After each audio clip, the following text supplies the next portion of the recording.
네, 안녕하십니까 여러분. 취업대장 방영입니다. 자, 2022년 신용보증기금 인턴 관련돼서 영상 올린 지가 얼마 안 된 것 같은데 벌써 정규직 채용이 바로 올라왔죠.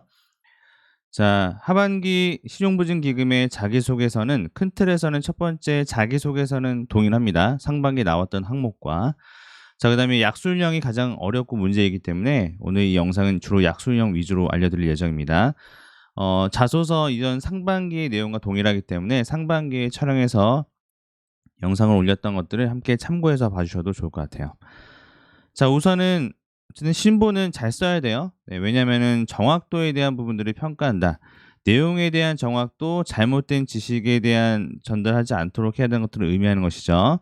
그렇죠? 그다음에 충실도라고 하는 것은 정해진 글자 수에 대한 성실함을 좀 보여줘야 되겠죠. 특히 약술형 항목 같은 경우에는 1,500자 정도 되니까 되게 많습니다. 그래서 이걸 꼭 딱 맞춰 써야 된다 이런 게 아니고요. 한 1,500자니까 그 글자 수의 한 80% 정도 안에서만 여러분들이 작성을 해 주셔도 '잘 썼다.'라고 이제 해줄 수 있는 분량이니까 너무 이렇게 가득 1,500자를 맞춰 써야 되겠다 이렇게 부담을 가지진 않으셔도 좋을 것 같습니다. 자, 우선 쭉 내려가서 자기소개서에 대한 부분 항목은 상반기와 동일합니다 여러분. 동일하기 때문에 특별하게 여러분들이 작성하시는데 어려움이 없을 거라고 생각을 하고요. 역량, 특성, 가치관, 장단점에 대한 부분들을 반영해서 한 문장으로 나를 표현해 달라라고 하는 어떤 내용도 있고요. 그다음에 무임승차가 발생하거나 규칙을 지키지 않는 애들이 발생했을 경우에 "어떻게 해결했니?"라고 하는 부분들이 있죠. 꼭 이런 애들이 꼭 있죠. 네, 그다음에 세 번째, 신용보증기금의 이러한 어떤 비전에 대한 부분들과 맞게끔 본인의 직무 역량을 어떻게 잘 길렀는지를 써 보라고 하는 그런 내용의 항목입니다. 그쵸? 자, 그다음에 4 번과 5 번에 대한 내용들도 디지털 전환에 대한 내용이 나오는데 이거는 약술형의 항목에서도 자주 등장하는 항목이기 때문에 여러분들이 신보의 디지털 서비스에 대한 부분들은 좀 체크를 해 놓으실 필요가 있겠고요. 자, 기본 인품과 성장 자질 이런 부분들은 인턴 때에도 매우 중요하게 다루는 영역인데 신보의 인재상의 기본 인품과 성장 자질이 무엇인지를 체크해 놓으실 필요는 있겠습니다. 자, 제 블로그에도 여러분들 그 쉽게 쓰기 핵심 키워드나 예시가 다 올라와 있어요. 그래서 여러분들 영상이나 블로그를 통해서도 같이 내용을 확인해서 읽어주시면 좋을 것 같고요. 자, 이번에 이제 약수형에 대한 부분으로 바로 넘어가겠습니다. 2022년 하반기 약술 항목에 대한 부분들을 좀 설명을 드려볼게요. 그러니까 크게 어려운 건 아닌데 이번에 인턴 지원하셨던 분들의 경우에는 한번 한 번쯤 다 체크하셨던 부분들이기도 합니다. 자, 그리고 최소 글자 수 이하로 작성할 경우 불합격 처리되는 거죠. 그다음에 타인과 공유할 경우 표절로 인식될 수 있으니까 유출에 주의를 해라. 그러니까 이건 무슨 말이냐면 제가 인제 "어떤 방식으로 써라." 제안은 드립니다만 똑같이 쓰면 안 되겠죠. 그 똑같이라고 하는 게 방향을 다르게 써야 된다가 아니라 뭔가 여러분들께서 생각한 부분들의 근거나 이런 것들을 좀 더 추가하여 여러분들의 논리를 가지고 써야 되는 것이지 내용을 동일하게 쓰면 안 된다는 점 한번 설명을 드리고 진행을 하도록 하겠습니다. 자, 그래서 우선은 약수령 1번 항목부터 한번 보도록 하겠습니다. 어려워요. 여러분 잘 봐야 돼요. 자, 신용보증 제도를 이용하는 기업은 미래의 성장성 등급에 따라서 보증 금액을 0.5에서 3.0%를 연간 보증료로 부담하고 있습니다. K1은 0.5, 그다음에 약간 좀 담보가 약한 그런 기업들은 3.0, 제가 본 데이터로는 3.5까지도 있던데 어쨌든 이런 연간 보증료를 부담해서 이런 보증 제도 운영에 필요한 재원으로 사용을 하고 있어요. 그러니까 그럼 연간 보증료를 할인해 주면 당연히 재원이 줄어든다는 얘기겠네요. 자, 전 세계적인 긴축 통화 정책에 따라서 급속한 금리 인상으로 어려운 환경에 직면해 있죠. 자, 그래서 중소기업에서는 이런 부담이 되니까 금리 인상 돈 빌렸으니까 아니면 어떤 자금을 빌렸으니까 부담되잖아요. 그죠? 그러면 이 보증료를 좀 줄여 줘서 이런 부담을 좀 완화해 주라고 하는 의견이 많았습니다. 실제로 그렇게 하고도 있어요. 그리고 인턴 과정에서도 이 내용이 나왔었습니다. 자, 신용보증 이용 시에 무보증 신용대출 대비 보증부 대출의 금리 인하 효과가 보증료 부담보다 크고 그러니까 이제 보증료를 이제 내는 것과 그다음에 금리 인하에 대한 부분들의 효과가 더 크다 보니까 이제 어쨌든 마이너스가 되고 있다라고 하는 것이고요. 그것은 이제 재정 건전성을 해칠 수 있는 요인이 될 수 있다라고 하는 겁니다. 왜냐하면은 어쨌든 중소기업이나 이제 향후 보증기업들이 부실률이 상승하게 되면 보증료를 좀 못 갚을 수도 있잖아요. 그쵸? 그러니까 그런 것들 때문에 뭔가 좀 리스크가 있으니까 우리가 보증을 좀 높여서 우리 신보도 이런 부분에 대한 재정 가능성을 좀 확보해야 되겠다라는 얘기를 하고 있는 겁니다. 자, 그러면 이게 뭐 한편으로 크게는 이거예요. 네, 크게는 자, 우리의 수익을 추구할 것이냐 아니면은 어떤 거죠? 보편적인 뭐 일종의 뭐 포용적 금융을 제공할 것이냐에 대한 부분인데, 이 뭐 어쨌든 중요하죠. 둘 다 중요한 것인데 적절한 선에서는 지금 현재의 관점에서는 제가 봤을 때에는 역시 중소기업에 대한 지원을 해 주는 것이, 보증료를 할인해 주는 것이 훨씬 더 장기적인 관점에서 낫다라는 저는 논리를 좀 펼칠 것 같습니다. 왜냐하면은 일단은 현재 중소기업에 대한 어떤 그 정책적으로 그 보증료율을 인하해 주지 못하거나 하면은 부실률이 높아져서 중소기업도 생존하기 힘든 상황이 발생할 수 있습니다. 근데 우리는 포용적 금융을 해야 되는데 그런 것들이 안 되면 당연히 중소기업의 부실률이 높아지고 보증료도 뭐 반환받기 어려운 상황들이 발생할 수도 있겠죠. 그러다 보면 오히려 더 재정 건전성이 떨어질 수 있어요. 어떻게든 살려내고 얘를 살려내야만 얘를 나중에 돈을 갚을 수 있는 것이죠. 그죠? 그러니까 그런 관점에서 생각을 하시면 더 좋을 것 같습니다. 그래서 일단은 좀 투자를 하고 그다음에 나중에 이런 보증액 잔금 같은 것들을 좀 조율함으로써 보다 좀 이제 안정적으로 운영을 해 나가겠다라고 하는 게 지금 신보의 기조이고, 제 생각에도 좀 그런 게 현재의 관점에서 낫지 않을까라고 생각을 합니다. 왜냐하면 이제 중소기업이 무너지면 국가 기반에 대한 모든 것들이 다 어려워지니까 그런 부분들을 어떻게든 정책 자금을 관리하는 신보에서는 그것들을 보증해 줘야 돼요. 근데 저의 이러한 근거가 단순히 저의 어떤 뇌피셜이 아니고요. 중장기 경영 전략 자료라든지 재무 관리에 관련된 계획, 중장기 재무 관리 계획에 대한 부분들을 참고해서 여러분께 말씀드리고 있는 겁니다. 자, 그래서 여러분들 보시게 되면 저는 이렇게 대안을 어떻게 드렸냐면 서론, 본론, 결론으로 저희가 쓰는데 약식 논술이니까 결론 부분에다가는 단순히 여러분들이 결론 부분에 뭔가 그냥 내용을 정리해 주는 걸로만 쓰면 안 됩니다. 오히려 결론 부분에 더 많은 내용들이 들어가야 돼요.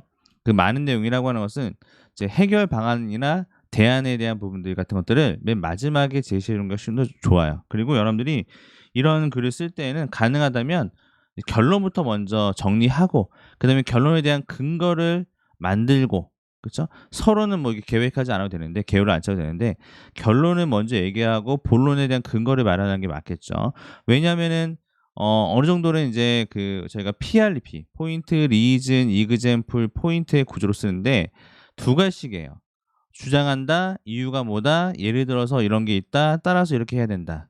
이런 식의 어떤 PRP의 구조를 가지고 저희가 작성을 하는 것이기 때문에 여러분들이 지금 제가 제시한 이런 내용들을 보시고 참고하시되 꼭 똑같이 써야 된다고 하는 것은 아닙니다.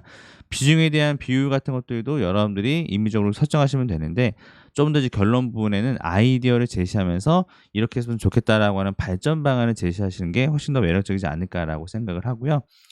문체는 뭐 승리자체도 있고 다차도 있는데 저는 좀 더 설득력이나 좀 단정적인 느낌, 좀 강한 느낌을 주기 위해서는 맨 끝에 다로 마무리하시는 게 훨씬 더 매력적이지 않을까라는 제안을 좀 드려보고 싶습니다. 저기서 신용보증기금의 어떤 담보 능력이 미약한 기업의 채무를 보증하여 블라블라블라 이렇게 나와 있죠. 그래서 지금 제가 얘기하고 싶은 것은 따라서 현재의 위기를 극복하기 위한 방안으로는 보증료를 인하하고 그다음에 보증 잔액의 점진적인 감축을 통해서 보증료 부과 정책을 좀 이어나가는 게 필요하다고 생각하고요. 거기에 대한 나의 견해와 의견을 다음과 같이 제시한 거죠. 하나는 인하에 대한 장단점. 그러니까 뭔가 내가 이런 것들을 인하하겠다. 그럼 인하에 대한 이유나 이런 어떤 장단점을 서로 비교해 보는 것도 되게 중요해요. 이 비교 논술의 경우에는 A가 낫냐 B가 낫냐라고 할 때에는 비교 논술이라고 하는데 이런 것들을 여러분들이 두 가지의 어떤 장단점으로 나눠 가지고 설명하시면 비교가 더 잘 되죠. 저는 비교의 부분들 또 데이터 같은 것들을 찾아서 넣어 줄 수 있으면 숫자 같은 데이터를 활용해 주셔도 좋겠죠. 그럼 첫째, 둘째 이렇게 해서 보증료 인상, 보증료 인하에 대한 장단점으로 해서 구분해서 쓰고 있고요. 둘을 하나로 묶어서 쓰셔도 상관없습니다.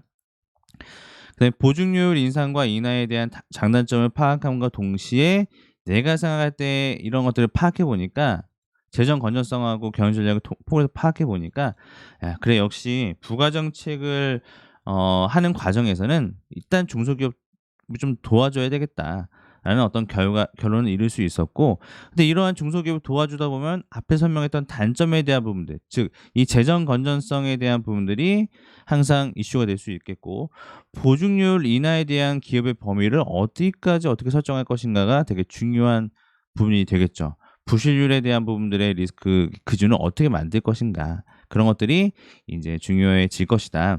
그래서 여기 밑에 보시면 뭐 이런 부분에 대해서 첫째는 재정 건전성에 대한 대응을 위해서 어떻게 해야 된다. 둘째는 한계 중소기업에 대한 선정과 보증률 인하에 대한 범위를 정하는 문제가 남아 있고, 그쵸? 이런 것들에 대해서 여러분들이 생각을 좀 적어 보셔도 좋을 것 같고요. 저의 생각이 동일하시다면.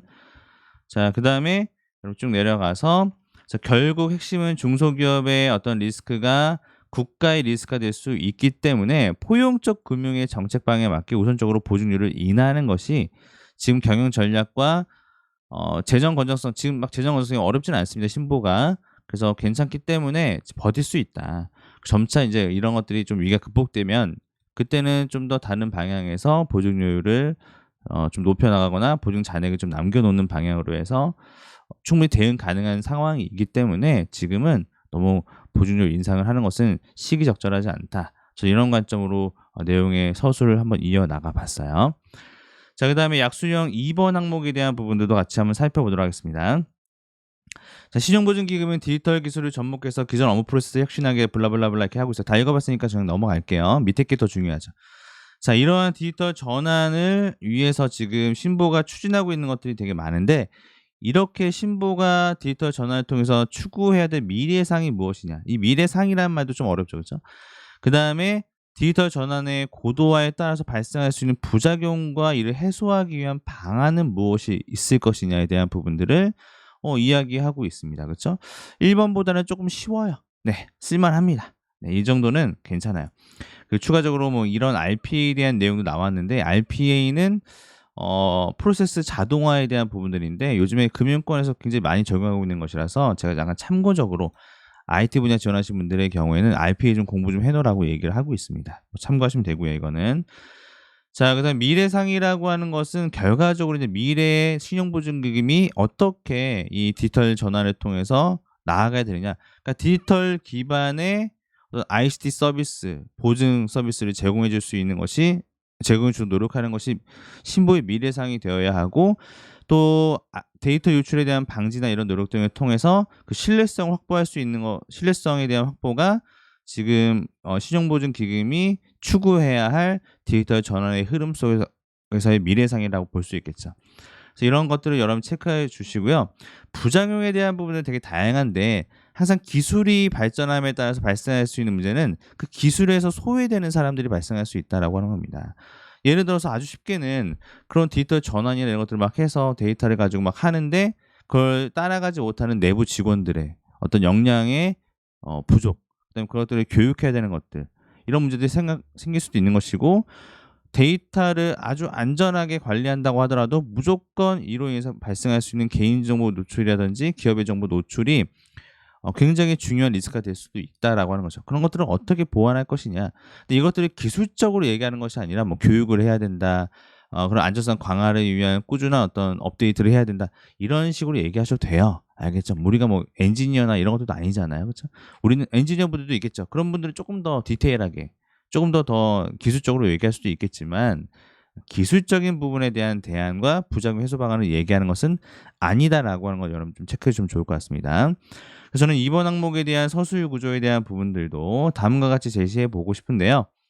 자, 신용보증기금이 지금 현재 디지털 전환에서 어떻게 노력하고 있는지 위에 그 내용과 비슷하게 좀 더 써주시고, 그다음에 디지털 전환으로 어떤 미래상을 그릴 수 있는가에 대해서 한 300자, 그다음에 디지털 전환의 과정의 고도화로 발생할 수 있는 문제점에 대한 제시를 한 400자 정도, 그다음에 해결 방안을 결론으로 제시하고 발전 방안과 비전 뭐 이런 것들 제시하면서 한 500자 정도를 제시하시면 좋을 것 같아요. 그래서 뭐 결론은 주로 본론에 대한 내용을 정리하는 걸로 끝내야 되는 거 아닌가요? 라고 할 수 있는데, 그러면 뭐 쓸 필요가 없죠. 어차피 본론에 있는 내용인데. 그러니까 결론은 좀 더 발전적인 대안을 제시하는 그런 영역으로 남겨두셔서 그런 내용들을 주로 쓰셔야 됩니다. 네. 그래서 여러분들 결론에 대한 부분은 이제 이런 해결 방안을 써야 된다. 자, 그다음에 신용보증기금의 디지털 전환 노력에 대한 부분들도 한번 체크해 보시는 게 필요해요. 자, 내용이 이렇게 있고 ICT 서비스의 선진화와 그다음에 데이터 유출 방지를 위한 업무 프로세스를 구축하고자 노력하고 있다는 점들도 체크해 보시면 좋은데 헤드라인 꼭 써야 되느냐? 쓰는 게 좋죠. 네, 가능하다면 읽는 사람의 관점을 작성해 주는 게 좋으니까요. 그래서 예시를 보게 되면 디지털 전환의 빛과 암이라고 하는 타이틀을 하나 달고, 그렇죠? 이것을 바탕으로 그러면 뭐 디지털 전환은 좀 우리 일상생활 속에서 아주 빠르게 변화되고 있는 하나의 트렌드이자 사회이고, 지금 토니 살다나 같은 사람의 경우에는 목표의 부재라든지 정교한 프로세스의 부재가 결과적으로 디지털 전환에 실패하는 이유가 된다고 얘기하니까 이런 어떤 공신력 있는 사람의 이야기 같은 것들을 서론 부분에 넣어주면서 작성하시는 것도 괜찮겠죠. 따라서 이런 어떤 이 점을 파악해서 신보가 향후 디지털 전환을 통해서 만들어가는 미래상을 예측하고 부작용을 최소화할 수 있는 방안을 제시해보고자 한다라고 하면서 아래 어떤 내용이 이어질지에 대해서 써주면서 서론을 마무리하면 됩니다. 서론 너무 길면 안 돼요, 여러분. 한 200자, 300자 내로 쓰시면 되고요. 신용보증기금이라고 쓰지 않고 신보라고 써도 되냐? 상관없습니다. 알겠죠? 네. 자, 그다음에 뭐 약간 뭐 디지털 전환의 신보의 미래상이라든지 그다음에 디지털 전환으로 인해 발생할 수 있는 문제점에 대한 것들을 쭉 이렇게 서술해 주세요. 네. 그래서 이런 것들에 대한 대안과 이런 내용들을 마지막으로 정리해 주시면은 내용이 완료될 수 있을 것 같습니다. 자, 여러분들이 어쨌든 논술형의 경우에는 무조건 근거가 마련되어야 합니다. 그래서 이 근거에 대한 자료 같은 것들도 일단은 중장기 전략 목표라든지 저는 제가 이제 제공해 드릴 파일에는 이렇게 표시를 해 놨어요. 빨간색으로. 신보의 업무 가이드라든지 이런 것들을 좀 체크해 주시고요. 이 4가지의 파일을 여러분들께서 근거 자료를 받으셔서 나중에 작성하실 때 좀 참고해 보시면 좋을 것 같습니다. 자, 신용보증기금에 대한 어떤 이러한 일련의 그 항목들이 공부를 많이 해야 되기도 하겠지만 우선적으로는 이제 근거를 잘 마련해서 자신의 논리들을 세워 나가는 게 되게 중요해요. 단순히 뭐 그냥 이 공공기관이 뭐 포용적 금융, 정책금융 기관이니까 안아줘야 된다. 이런 논리만 꼭 세워야 될 필요는 없습니다.